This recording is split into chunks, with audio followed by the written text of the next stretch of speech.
He is as classy, as altruistic, as talented, as hilarious, and as downright correct on his sports takes as they come. It is the great Rob Parker. You can find him on a variety of Fox Sports 1 debate shows. He is a co-host of The Odd Couple, 4 to 7 p.m. Pacific on Fox Sports Radio. He writes for Deadspin, teaches at USC. The list goes on. He is on Twitter at Rob Parker FS1.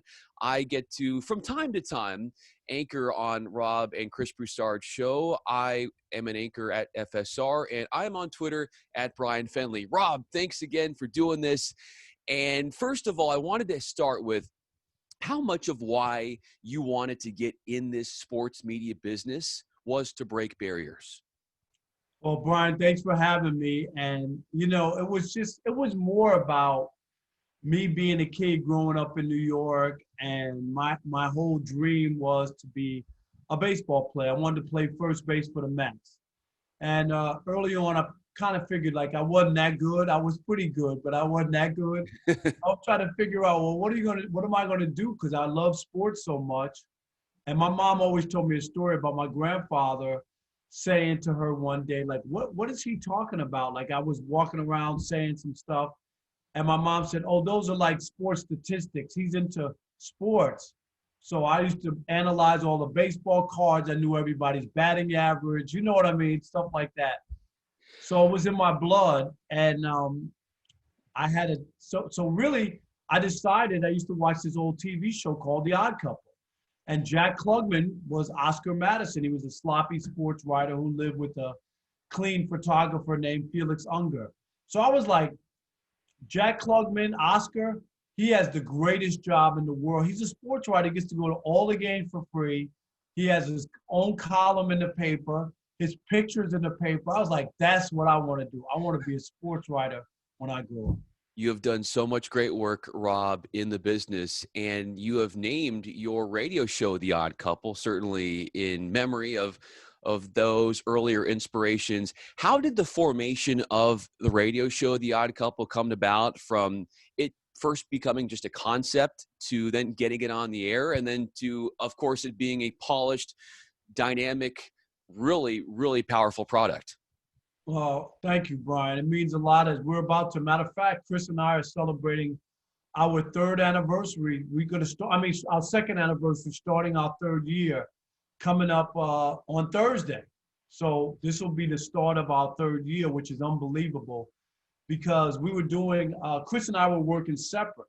I had a show on Saturdays and Chris had a show on Sundays, and we worked with Mark Willard, who's a fine broadcaster.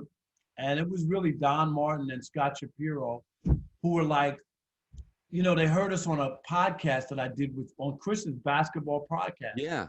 And Don listened to it and he was like, why aren't you on together? He goes, I listened to that podcast. I was dynamic. So we never thought about, I've known Chris for 25 years, as writers and friends, and we worked at ESPN together, but we used to do First Take together. We were friendly. But I never thought about working with him, or, that we would have this dynamic. So after that kind of was brought to our attention, and then we did a Sunday show for, 4 or 5 months. And then it became a full-time, Monday through Friday show. But when we were playing around with the idea, I thought The Odd Couple works because we're so different. Yeah, it does. Chris is like the, strict, the laced up, married man, kids, religious man, and I'm like the divorced guy, flying by my shoestrings, saying anything that I want, eating chicken wings, throwing dollar bills at the strip clubs. It wasn't just a show name. We are opposite. And I thought it would work. And you know what?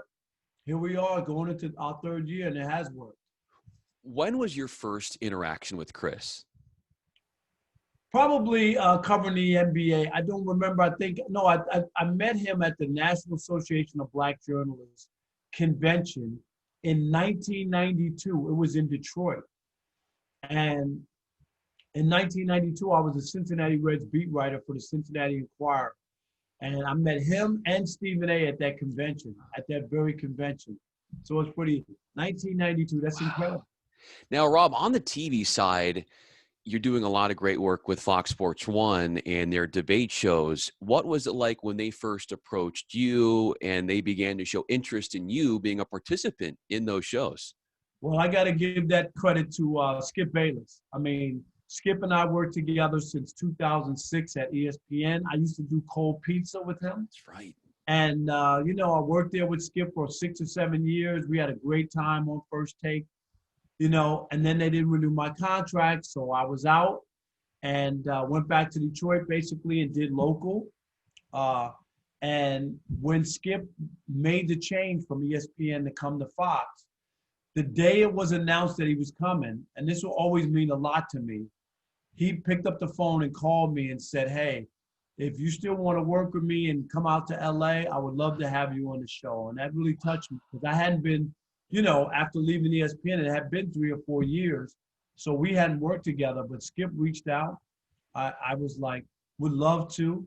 And that's what really got me to Los Angeles and got me to FS1. So I always appreciate Skip because we've always had a good rapport and always worked well together. What's Skip like off the air, away from the cameras? He's the best guy. Like all the ranting and raving, he's not that guy. I've had dinner with him 100 times. And he's real low-key, just conversations, not always caught up on sports talk. Give you the shirt off his back. Just a nice person. Him and his wife, Ernestine, they're dear friends. I mean, both of them. And Ernestine and I have a lot in common because we both are around the same age and we both grew up in New York. You know, one of my favorite TV shows was The Odd Couple. And that's one of her favorite shows. So there used to be times when we go out to dinner and Ernestine and I are like giving out lines from The Odd Couple and Skip's sitting there going, like, oh God, like I just can't take it. He's like, what are you guys talking about? Why does Colin Cowherd admire you so much? Does he? You think so? Yeah, he comes off like he does. Nah, you know what? I think Colin just has respect for me for 2 reasons. I have an opinion and I come prepared on this show. Like it's just, I'm ready to go when I'm going to go on Colin's show. And it's about delivering, being ready, being prepared. What's your opinion? You know, being able to push back with Colin, not just be a yes man and agree with everything he says. And I think he values that and appreciates a guy who's willing to spar with them. You know what I mean? A friendly spar, but that I have an opinion and it's well thought out. I mean, there's times after I've done the appearance and then later on just watching the show or listening, he'll bring me up and he'll go, you know, Rob Parker made an interesting point, you know, earlier in the show and blah, blah, blah. And I appreciate that. That says a lot to me. Rob Parker joins us. I'm Bryan Fenley. Just a couple more questions for you, Rob. What's the one time that you said something on the air that you felt like you were misunderstood? You know, the big RG3 thing that went down at ESPN. I didn't mean to like attack him. It was more like a conversation that would be had at a barbershop, and a lot of people took it the wrong way. But I had no malice or intent of just trying to trash a guy or say something to embarrass him or anything. Never. That's just not my makeup. And things happen, and I get it. You know, it depends on you. You're talking. I was doing live TV for years and never been in trouble, never said anything cross. And that was a time when some people just didn't agree with what I was saying, and it went sideways. So I would say that. But for the most part, I've been doing TV for over 25 years, and my record's pretty good. You are as good of a man on camera, on the radio, as you are off. You give back like no one I've ever seen. It's so important to you, which garners so much respect from me to you and all those whose lives you've touched in the business and you continue to help. Let me tell you, Bryan, I'm going to tell you why. People helped me when I was coming up. And I always thought to myself, if I ever get in a position to help people, I would. And I'm going to tell you this quick story. So I get to Cincinnati. This is 1991. And I'm the Reds beat writer. I get to Florida. I don't know anybody. I had only been to Cincinnati one time before I took the job. I didn't know anything. I get down there.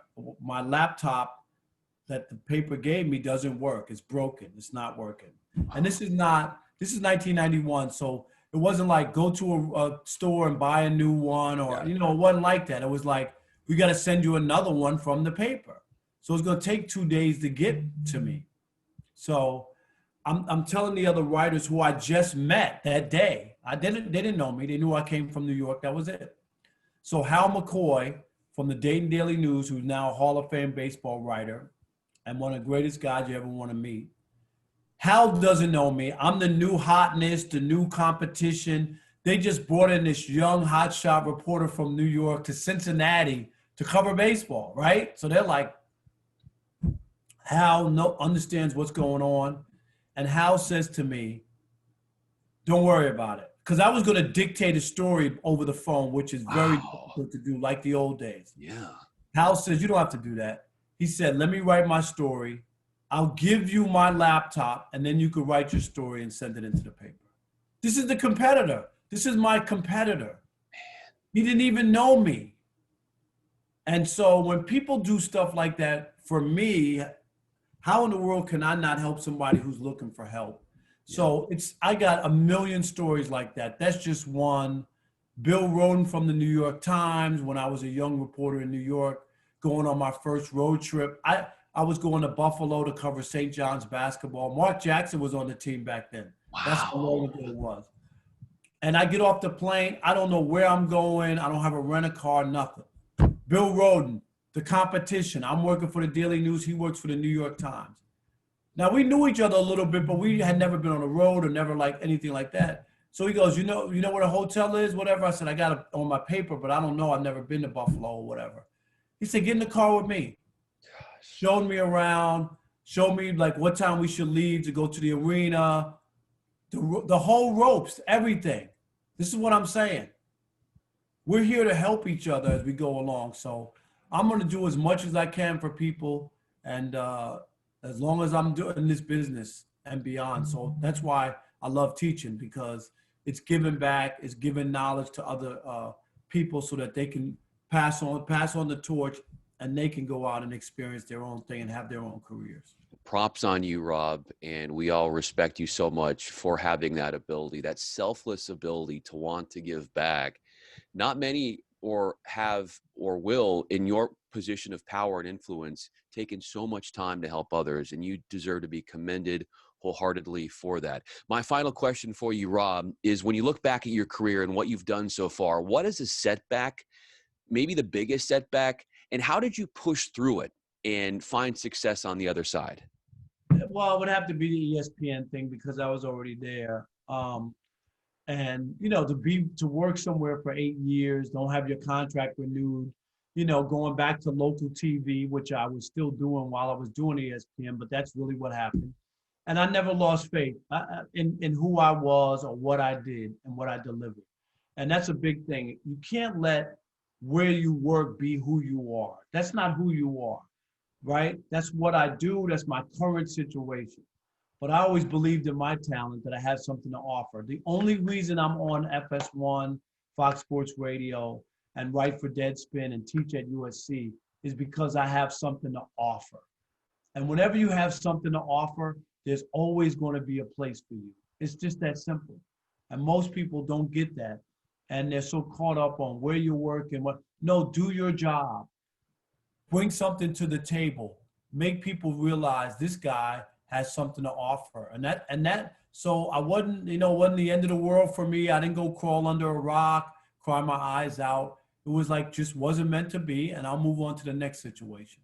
And look at you now. You are in a fantastic situation. You deserve all the success. And when I had your colleague, Bernie Fratto, on, he talked about the level of preparation that you put into your work. And the heart, like you said, you know your material better than anyone in the game.